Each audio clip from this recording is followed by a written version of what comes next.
इतिहास के पन्नों से आज पे हम आप सबके सामने एक नया इतिहास निकाल करके लाए हैं। तो आइए जानते हैं इतिहास के पन्नों में आज की तारीख को आखिर कौन सी घटना घटी थी।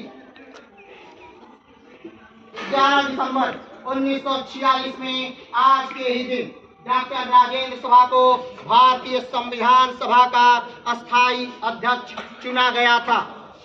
राजेंद्र बाबू का जन्म 3 दिसंबर 1884 को बिहार में ही हुआ था।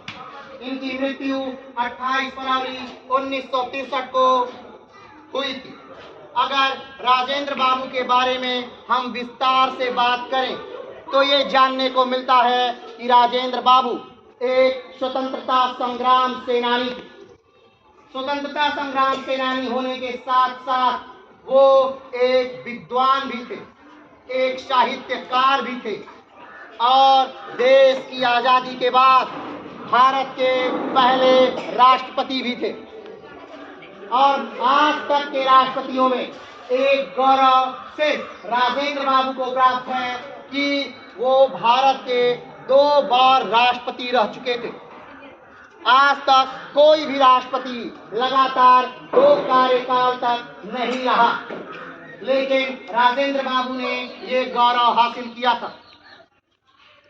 1917 का समय था जब चंपारण सत्याग्रह यहीं बिहार से प्रारंभ हुआ था और पहली बार वहीं राजेंद्र बाबू महात्मा गांधी से मिले।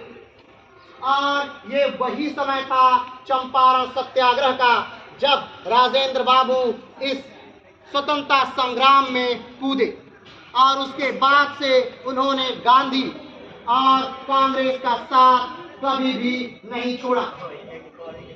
जब संविधान का निर्माण प्रारंभ होने लगा तब पहले दिन की बैठक में सच्चिदानंद सिन्हा को अस्थायी अध्यक्ष के तौर पर चुना गया। इसका कारण ये था कि वो सबसे सीनियर व्यक्ति थे या यूं कहें तो सबसे बुजुर्ग व्यक्ति थे। लेकिन जब संविधान सभा की दूसरी बैठक प्रारंभ हुई तब उस दिन डॉक्टर राजेंद्र बाबू को संविधान सभा का अस्थायी अध्यक्ष बनाया गया। ये कोई छोटा पद नहीं था, ये बहुत बड़ा पद था। ये पद था एक राष्ट्र के निर्माण का, ये पद था एक राष्ट्र के विकास का। ये पद ये तय करता कि आने वाले समय में ये राष्ट्र कहाँ तक जाता है। और राजेंद्र बाबू की अध्यक्षता में हमारे देश में एक बड़ा ही मुकाम हासिल किया और वो मुकाम ये था कि विश्व का सबसे लंबा लिखित संविधान हमने तैयार किया।